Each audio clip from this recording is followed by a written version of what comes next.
आज मैं आपको सब्जेक्ट वर्ब अग्रीमेंट कराऊंगी। आपके सीबीएसई ने जो सैंपल क्वेश्चन पेपर रिलीज किया है उसमें 2 से 3 मार्क्स तक के आपके सब्जेक्ट वर्ब अग्रीमेंट के क्वेश्चंस पूछे गए हैं। वो सारे क्वेश्चंस को एनालाइज करके वो कुछ ही ऐसे रूल्स हैं जहां से ये क्वेश्चंस बार-बार आ रहे हैं, वो सारे रूल्स आज मैं आपको कराऊंगी, वो भी बहुत कम टाइम में। साथ में कुछ 7 to 8 सैंपल पेपर से मैंने क्वेश्चंस निकाले हैं इस पर्टिकुलर टॉपिक पे बेस, वो भी हम सॉल्व करेंगे। तो आपको ये वीडियो बिल्कुल ध्यान से देखना है। सबसे पहले याद रखना कि सब्जेक्ट वर्ब अग्रीमेंट होता क्या है। कहने का मतलब ये है कि अगर आपका सब्जेक्ट सिंगुलर होगा तो आपकी वर्ब भी सिंगुलर होगी। For example I am studying, आपका सब्जेक्ट सिंगल है तो आपका वर्ब भी सिंगल है। अगर आपका सब्जेक्ट प्लूरल है यानी बहुत सारे हैं तो उसके साथ आपको जो वर्ब यूज करनी है वो भी प्लूरल यूज करनी है। बस ये है इसका बेसिक कांसेप्ट। जैसे कि दे आर स्टडीइंग, क्योंकि यहां पे आपका सब्जेक्ट प्लूरल है तो आपने वर्ब भी प्लूरल यूज करी। अब मैं आपको बहुत बेसिक चीज बताती हूं, आपका rule number 1 which is very important. इस रूल से इस साल क्वेश्चन आया हुआ था, स्पेशली जो आपके बोर्ड एग्जाम्स का एसक्यूपी है उसमें ये क्वेश्चन था। देखो एक चीज याद रखना, बॉट फॉर्मूला दिमाग में बैठा लो। बॉट फॉर्मूला क्या होता है? Any word that ends with one body thing, वो हमेशा और हमेशा उसके साथ जो वर्ब लगती है वो सिंगुलर लगती है। For example everybody, nobody, everything, anything, anyone, कोई भी वर्ड जिसमें बॉडी, थिंग और वन होता है, जैसे हम बॉट फॉर्मूला कहते हैं, हमेशा उसके साथ बच्चों वर्ब सिंगुलर यूज होती है। ठीक है, ये हो गया आपका रूल नंबर 1। इस बार के इस साल के एसक्यूपी जो सीबीएसई ने रिलीज किया उसमें ये क्वेश्चन था, एक बार देखते हैं होता है कि नहीं। Everyone are expected to submit their feedback to our customer service representative at the event. Now analyse this question. आप देखोगे कि एवरीवन के बाद आर आया है according to the both formula which I just taught you. इसके हिसाब से यहां पे आर की जगह क्या होना चाहिए? इज होना चाहिए, क्योंकि ये हमेशा सिंगुलर वर्ब लेते हैं। तो इसका आंसर क्या हो गया कि इसका एरर है ऑप्शन ए कि आर एरर है और इसका करेक्शन क्या होना चाहिए? इज होना चाहिए। नेक्स्ट फॉर्मूला देखो, नेक्स्ट रूल कहता है कि वन ऑफ द फ्रेंड्स, या फिर ऐसा कभी भी कोई भी वर्ड हो या ऐसा कभी भी कोई भी कंडीशन हो तो उसके साथ हमेशा सिंगुलर वर्ब यूज होती है। कहने का मतलब जब मैं बोलती हूं वन ऑफ माय फ्रेंड्स तो हमेशा इज यूज होगा, या one of my teachers is. क्यों होता है ऐसा? वन ऑफ माय फ्रेंड्स का मतलब ये है कि वन आउट ऑफ मेनी, यानी वन ऑफ माय फ्रेंड्स, इन सब में से मेरा एक दोस्त इज, इसीलिए हमेशा जो वर्ब होती है वो सिंगुलर यूज होती है। तो याद रखना कभी भी आपको ऐसे सेंटेंसेस दिखे one of my friends is तो हमेशा वर्ब सिंगुलर होगी। तो one of my friends is one of the students dash reading. इसका आंसर आप लोग मुझे कमेंट्स में लिख के बताओगे। आई होप आपको ये रूल समझ आया होगा। It is very easy rule कि वन ऑफ द फ्रेंड्स यानी वन आउट ऑफ मेनी, इसीलिए हम उसे यूज करते हैं क्योंकि बहुत में से हम किसी एक के बारे में बच्चों बात करें। नेक्स्ट रूल देखो, नॉर, नीदर, ईदर और इन वाले केस में जहां पे ये वाले वर्ड्स आपको दिखते हैं हमेशा सब्जेक्ट, नियरेस्ट सब्जेक्ट के हिसाब से वर्ब चेंज होती है। इसको बहुत सिंपल तरीके से मैं आपको बताती हूं। फॉर एग्जांपल ये वाला क्वेश्चन देखो, neither he nor his sister was there, क्योंकि यहां पे नियरेस्ट सब्जेक्ट सिस्टर है तो अगर ये सिंगुलर होगा बेटा तो इसके साथ का वर्ब भी सिंगुलर होगा, और अगर ये प्लूरल होगा तो इसके साथ का वर्ब भी प्लूरल होगा। Very simple. तो मैंने बोला neither he nor his sister was क्यों आया? क्योंकि इसके साथ का जो नियरेस्ट सब्जेक्ट है वो सिंगुलर है। अगर यहां पे होता neither he nor his friends तो यहां पे क्या होता? वर होता, क्योंकि नियरेस्ट सब्जेक्ट के साथ क्या है? नियरेस्ट सब्जेक्ट क्या था? प्लूरल था। अब ये वाला क्वेश्चन जो है आप मुझे कमेंट सेक्शन में करके बताओगे, ही और his friends dash to be blame, जो वर्ब है आपके पास, आपको इन दोनों में से बताना है यहां पे इज होगा या आर होगा। ठीक है, ये दो चीजें मैंने आपको बता दी। अब देखते हैं next rule which is again very simple. जब कभी भी दो nouns for example Ram and Shyam वो जॉइन होंगे एंड के साथ तो हमेशा बच्चों जो वर्ब आएगी वो प्लूरल आएगी, क्योंकि हम दो लोगों के बारे में बात कर रहे हैं। जैसे कि Ram and Shyam are good friends. For example Kate and her mother have gone to the market. Has क्यों नहीं आया? क्योंकि यहां पे हम दो सब्जेक्ट्स के बारे में बात कर रहे हैं, दो नाउन्स के बारे में बात कर रहे हैं। एक हम केट के बारे में बात कर रहे हैं और एक उसके मम्मा के बारे में बात कर रहे हैं, तो ये दो लोगों के बारे में बात कर रहे हैं। तो इसीलिए जो वर्ब होगा वो हमेशा बच्चों प्लूरल वर्ब होगा। एक चीज हमेशा याद रखो, कुछ एक्सेप्शंस होते हैं। जैसे कभी मैं बोलती हूं bread and butter is my favourite breakfast. Why did I से इज मैंने क्यों बोला बच्चों? क्योंकि ब्रेड एंड बटर को साथ में एक डिश कंसीडर किया जाता है। जैसे मैं बोलूं राजमा एंड चावल इज माय फेवरेट फूड, क्योंकि राजमा एंड चावल ये अलग अलग नहीं है, ये एक ही डिश है जिसे हम एक साथ कंसीडर करते हैं। या फिर आप बोलो इडली एंड सांभर, तो ये वाला क्वेश्चन भी आपके बोर्ड एग्जाम्स में आया हुआ है क्योंकि एग्जामिनर आपको कंफ्यूज करता है। तो हमेशा याद रखना ब्रेड एंड बटर इज होगा डिश के साथ। तो एक बार ये वाले क्वेश्चन का आंसर भी आप मुझे नीचे कमेंट सेक्शन में बताओगे। Rule number 5 very easy. कभी भी देखना जो पेयर में चीजें होती हैं, मतलब जब दो चीजें साथ होती है, जैसे शूज, पैंट्स, ट्राउजर्स, सीजर्स, इस केस में हम हमेशा प्लूरल वर्ब यूज करते हैं। Shoes are nice, my shoes are nice, my pants are nice. इस तरीके से, जैसे कि क्या लिखा है, शूज, पैंट्स, ग्लासेस, ट्राउजर्स, हमेशा प्लूरल वर्ब यूज करते हैं। लेकिन अगर हम इसके आगे अ पेयर ऑफ लगा दे तो ये सिंगुलर हो जाते हैं। For example a pair of branded shoes is quite expensive. ठीक है, तो अब पेयर ऑफ लगाने के बाद वो दोनों चीज जो दो अलग अलग थी वो एक हो जाती है। अब हम क्या कर रहे हैं? एक चीज के बारे में बात कर रहे हैं।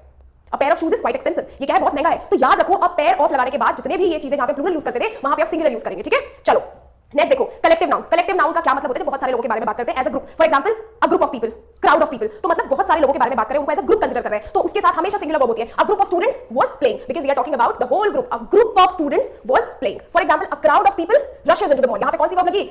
सिंगुलर वर्ब लगी। ठीक है, ये चीज हमेशा दिमाग में याद रखना। अच्छा, रूल नंबर 7 बहुत ही ज्यादा इजी है, यहां से ज्यादा क्वेश्चन नहीं आता बट फिर भी आपको याद रखना है। रूल नंबर 7 कहता है कि जो एब्स्ट्रैक्ट नाउन्स होते हैं अनकाउंटेबल नाउन होते हैं जिनको गिन नहीं सकते। Can you count honesty? क्या आप ऑनेस्टी को गिन सकते हो? कितनी ऑनेस्टी है? 1 है, 2 है, 3 है, 4 है, यू कैन नॉट काउंट। या फिर क्या आप गुड फ्रेंडशिप को गिन सकते हो कि फ्रेंडशिप कितनी गुड है? 1 गुड है, 2 गुड है, 3 गुड है। तो कोई भी चीज जो बेटा अनकाउंटेबल है और एब्स्ट्रैक्ट है यानी इमोशनल है उसको हम कभी भी काउंट नहीं कर सकते हैं। उसके साथ हमेशा और हमेशा सिंगुलर वर्ब यूज होती है, याद रखना। तो honesty is the best policy, क्योंकि ऑनेस्टी अनकाउंटेबल भी है और एब्स्ट्रैक्ट भी है। Good friendship dash your mind and body healthy, इसका आपको मेरे को वर्ब बताना है कि कौन सा होगा। ये वर्ब आपको दे रखा है, इसका कौन सा सिंगुलर लगेगा या प्लूरल लगेगा वो आपको यहां पे लिखना है।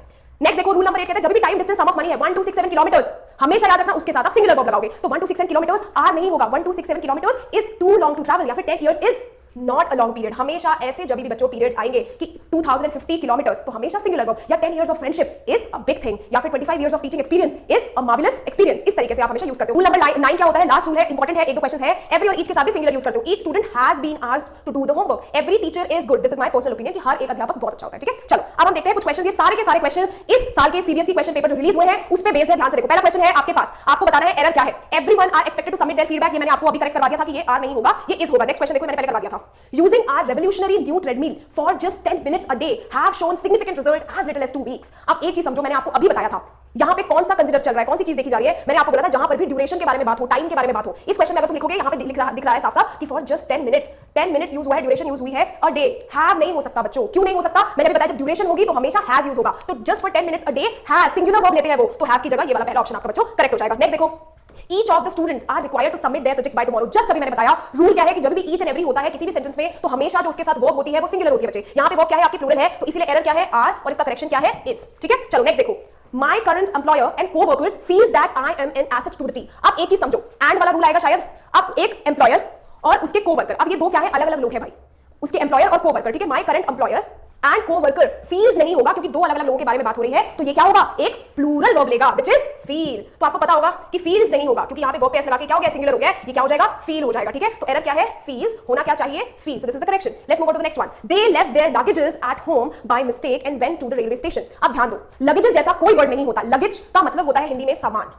ठीक है, सूटकेसेस का मतलब होता है, वो अलग-अलग सूटकेसेस को हम काउंट कर सकते हैं। लगेज सामान का कोई प्लूरल नहीं होता, तो हमेशा याद करो क्योंकि यहां पे ये वर्ड प्लूरल है, सब्जेक्ट प्लूरल है, तो इसका जो वर्ब है वो भी प्लूरल होना चाहिए, बट यहां पे जो वर्ब यूज हुई है वो गलत है। लगेजेस नहीं होता, लगेजेस जैसा कोई वर्ड एग्जिस्ट नहीं करता। लगेज मतलब सामान और इसका प्लूरल भी लगेज ही होता है, इसीलिए जो एरर है वो ऑप्शन ए है, लगेजेस नहीं होगा, लगेज होगा। नेक्स्ट देखो, identify the error. We plans to expand the market internationally. अब वी है क्योंकि ये क्या है, एक प्लूरल सब्जेक्ट है, तो इसके साथ जो वर्ब होनी चाहिए वो भी प्लूरल होनी चाहिए, और यहाँ पे एस लगा हुआ है तो ये प्लूरल नहीं है, ये सिंगुलर है, तो ये सब्जेक्ट क्या हो गया आपका, गलत हो गया। तो एरर है आपका प्लान्स और correction is your plan. Next देखो, ये वाला क्वेश्चन ध्यान से देखो और इसका आंसर आपको मुझे कमेंट्स में बताना है। क्वेश्चन नंबर 8 की इसमें से क्या करेक्ट होना चाहिए। This study proves the correction between sugar consumption and diabetes. Next question है 9th क्वेश्चन, अगेन इसको पढ़ के मुझे कमेंट सेक्शन में इसका आंसर बताएंगे। लास्ट वाला जो क्वेश्चन है, all the employees dash required to attend the training session. Employees क्योंकि एक प्लूरल सब्जेक्ट है तो इसके साथ प्लूरल वर्ब आना चाहिए, तो यहाँ पे क्या आ जाएगा, आर आ जाएगा, तो एरर आपका इज है, करेक्शन आपका आर है। आई होप आपको ये समझ आया होगा। इस वीडियो को अगर आपने समझा और ध्यान से देखा तो प्लीज वीडियो को लाइक कर देना, चैनल को सब्सक्राइब कर देना। मैंने ऐसे ही और भी सेक्शंस पे वीडियो बना रखा है, उसका लिंक आपको डिस्क्रिप्शन में मिल जाएगा। And I see you in the next video.